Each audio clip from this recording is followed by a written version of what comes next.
Friends, today మన వీడియోలో చింత చిగురు పప్పు తయారు చేసుకునే విధానం తెలుసుకుందాం. ముందుగా చింత చిగురిని ఈ విధంగా కొమ్మలైతే లేకుండా నీట్గా ఆకును మాత్రమే తీసి పక్కన పెట్టుకోండి. తర్వాత దాన్ని చేత్తో ఇలా పిన్లాగా చేయండి, బాగా చాలా స్మూత్గా అయిపోవాలి. తర్వాత దీన్ని పక్కన పెట్టుకొని పప్పుని ఉడకబెట్టి పెట్టుకున్నాం. సో దీనికి పోపుగా వెల్లుల్లి, ఎండుమిర్చి, ఆవాలు, జీలకర్ర వేసి బాగా వేయించుకోవాలి. ఎండుమిర్చి కలర్ మారాలి చూసుకోండి. కలర్ మారిన తర్వాత దాంట్లోనే పప్పు వేయండి. పప్పు వేసిన తర్వాత పప్పులోని ఉప్పును, పసుపు కూడా వేసి బాగా కలపండి వీడియోలో చూపిస్తున్న విధంగా.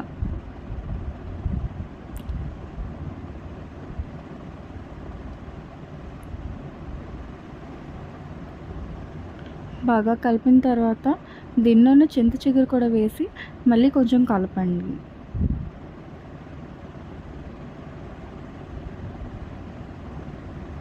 అంతా కూడా బాగా కలిసిన తర్వాత దాంట్లోనే వాటర్ వేసి చింత చిగురు ఆకు ఉడికేదాకా ఉడికించండి. సో కొంచెం దగ్గరికి అయిన తర్వాత టేస్టీగా ఉండే చింత చిగురు పప్పు రెడీ. వీడియో కనుక నచ్చినట్టయితే please like, share and subscribe. Thank you.